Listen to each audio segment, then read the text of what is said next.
बिहार में एक महामारी से लोग सबसे अधिक ग्रसित हो रखे हैं, जिसे लोग सांस्कृतिक कार्यक्रम का नाम देते हैं और फिर इसी सो कॉल्ड सांस्कृतिक कार्यक्रम में महिलाओं को अश्लील गानों पर नचवाते हैं और उनके साथ अश्लील हरकतें करते हैं। इस महामारी को हम सामान्य भाषा में ऑर्केस्ट्रा कहते हैं, जिसने बिहार के युवा से लेकर नेता तक को अपना शिकार बना रखा है, जिसकी वजह से राजनीतिक दल आए दिन अपने रैली में ऑर्केस्ट्रा का आयोजन करवाते रहते हैं ताकि वो भीड़ जुटा सके। इन कार्यक्रमों से बिहार के लोगों पर कितना बुरा असर पड़ रहा है वो हम मिंट लाइव द्वारा पब्लिश की इस डाटा से जान सकते हैं, जिसमें उन्होंने बताया कि भारत के भिन्न भिन्न भाषा में लोग क्या सर्च करते हैं। उनके डाटा के हिसाब से जहां पंजाब में लोग गुरु गोविंद सिंह के बारे में सर्च करते हैं, महाराष्ट्र में लोग छत्रपति शिवाजी और फेमस लोगों के बारे में सर्च करते हैं, उड़ीसा तमिलनाडु में लोग अपनी लैंग्वेज के बारे में सर्च करते हैं।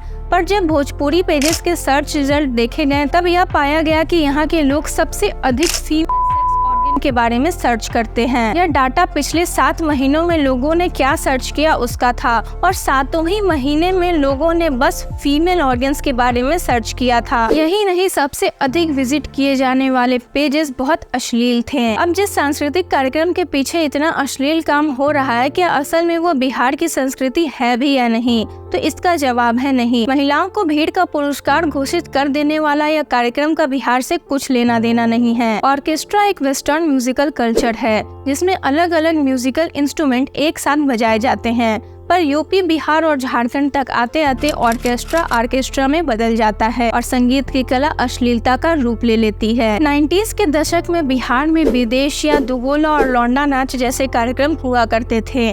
विदेशिया को आप किसी स्टेज शो से कंपेयर कर सकते हैं, जिसे पहली बार 1912 में किया गया था। इस कार्यक्रम के द्वारा बिहार की गरीबी और पलायन जैसे मुद्दों को दिखाया जाता था। भोजपुरी जगत में विदेशिया नाटक और स्टेज शोज दिखाने का एक आर्ट फॉर्म हुआ करता था। वहीं दुगोला में 2 नायक एक दूसरे को चुनौती देते थे या फिर कटाक्ष करते थे और लौंडा नाच में पुरुष महिलाओं का रूप लेकर भीड़ के बीच नाचते थे या फिर नाटक करते थे। यह कार्यक्रम बिहार में 11वीं सदी से चल रहा था। वैसे तो इस कार्यक्रम को समाज का उद्धार करने के लिए लाया गया था, पर आज इस पूरे आर्ट फॉर्म को बदल के अश्लीलता का रूप दे दिया गया है। बिहार के यह 3 लोक कार्यक्रम बिहार के लोगों के जीवन का हिस्सा हुआ करते थे, पर जब 1990 में ग्लोबलाइजेशन आया तब गायन, नृत्य और कला के भी क्षेत्र में इसका प्रभाव देखने को मिला और तभी ऑर्केस्ट्रा का आरंभ हुआ। धीरे धीरे इस कार्यक्रम से नए म्यूजिकल इंस्ट्रूमेंट और महिला कलाकार जुड़ती गईं। शुरुआती दौर में इस कार्यक्रम में बस बॉलीवुड और भोजपुरी गाने मंच पर गाए जाते थे, पर समय के साथ ऑर्केस्ट्रा ने केवल एक मनोरंजन का साधन छोड़ अश्लीलता का रूप ले लिया और दुगोला, लौंडा नाच जैसे कार्यक्रम में महिलाएं नाचने लगी। ऑर्केस्ट्रा के वजह से वुमेन एंड चाइल्ड ट्रैफिकिंग भी बहुत ज्यादा बढ़ गया है। लड़कियों को काम देने का वादा कर उन्हें ऑर्केस्ट्रा जैसे काम में लगा दिया जाता है। यही नहीं, ऑर्केस्ट्रा के आड़ में कई लड़कियों का रेप भी किया जाता है, जिसकी कंप्लेंट पुलिस तक दर्ज नहीं करती है। भीड़ के बीच लड़कियों को ऐसे पेश कर दिया जाता है जैसे वो भीड़ का कोई पुरस्कार हो, जिसमें उन्हें कोई भी कहीं भी छू सकता है और उनके साथ कुछ भी कर सकता है। लोग ऑर्केस्ट्रा की आड़ में ये तक भूल जाते हैं कि अगर कोई लड़की डांस कर रही है तो वो सिर्फ उसका काम है। इससे उन्हें ये इजाजत नहीं मिल जाती कि वो उन्हें कहीं भी छू सके या फिर उनका रेप कर सके। जैसे कि 16 सितंबर 2023 को दानापुर से एक वीडियो वायरल हुआ, जिसमें 2 आदमी एक माइनर लड़की को गन पॉइंट पर नचवा रहे थे और लड़की काफी डरी हुई थी और पूरी भीड़ इस हरकत का आनंद उठा रही थी। इस मामले में उन दोनों गुनाहगार को तो गिरफ्तार कर लिया गया, पर जब लड़की से बात की गई तो उसने बताया कि वो वेस्ट बंगाल की रहने वाली है। वो और उसके पापा ट्रेन में भीख मांगा करते थे। तभी उसकी मुलाकात एक औरत से हुई, जिसने उससे वादा किया कि वह उसे बिहार में एक अच्छा काम दिलवा सकती है, पर बिहार लाकर उसने उसे ऑर्केस्ट्रा में डांस करने को मजबूर किया। इंडिया टुमारो की आर्टिकल में रिया, जो एक प्रोफेशनल ऑर्केस्ट्रा डांसर है, उसने बताया कि 2014 में जब वो सिर्फ 13 साल की थी, उसे भी ऐसे ही अच्छा काम और पढ़ाई करवाने का वादा कर लाया गया था, पर यहाँ लाकर उसे डांस सीखने पर मजबूर किया गया और सबसे आइसोलेट कर दिया गया। आज रिया 21 साल की है, पर वो आज तक एक लीगल केस लड़ रही है मनोज कुमार के खिलाफ, जिसने उसे एजुकेशन का वादा कर परिवार से दूर कर दिया और ऑर्केस्ट्रा में काम करवाया। रिया ने बताया कि उसकी ही जैसी 12 से 13 और माइनर लड़कियों को ऐसे ही जाल में फंसाया गया था। जुलाई 2021 में रोहतास से 6 माइनर लड़कियों को रेस्क्यू किया गया। साथ ही 5 लोगों को गिरफ्तार कर लिया गया जो उन्हें प्रोस्टिट्यूशन के लिए फोर्स कर रहे थे। बिहार में 3500 से भी ज्यादा ऑर्केस्ट्रा ऑपरेटर्स हैं और आपको ऐसे हजारों आर्टिकल्स मिल जाएंगे जिसमें लड़कियों को रेस्क्यू किया जा रहा होगा।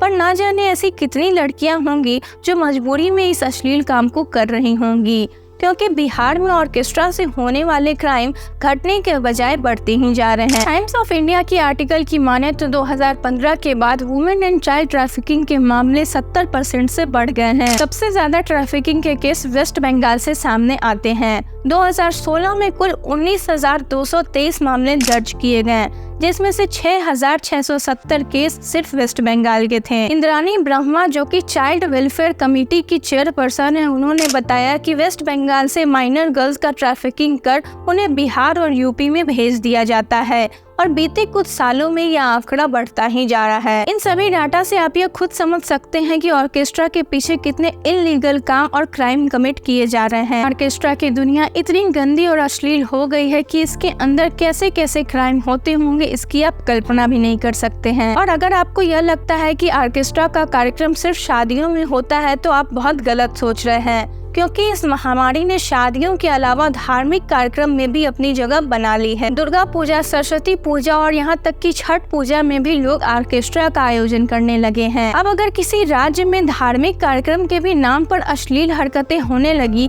तो ये समझा जा सकता है कि वह राज्य की संस्कृति और वहाँ का समाज नष्ट हो चुका है। सवाल यहाँ यह है कि इस महामारी को कैसे रोका जाए। तो सबसे पहले तो सरकार को भोजपुरी इंडस्ट्री पर कुछ रूल्स एंड रेगुलेशन लगाने होंगे ताकि वो ऐसे अश्लील गाने बनाने बंद करे और हमारे बिहारी कल्चर से रिलेटेड कुछ गाने बनाए, ताकि बिहार के लोगों को अपनी संस्कृति याद आ सके। क्योंकि अगर बिहार में ऑर्केस्ट्रा को पूरी तरह से बैन भी कर दिया गया तो इसकी कोई गारंटी नहीं है कि वो पूरी तरह से बैन रहेगा, क्योंकि अगर आप बिहार के निवासी हैं तो आपको पता होगा कि अगर यहाँ पे कुछ बैन होता है तो वो और विकराल रूप ले लेता है। इसलिए हमें भोजपुरी सिनेमा के माध्यम से अपनी संस्कृति को वापस लाने की जरूरत है ताकि धीरे धीरे ये ऑर्केस्ट्रा का कल्चर खत्म हो सके।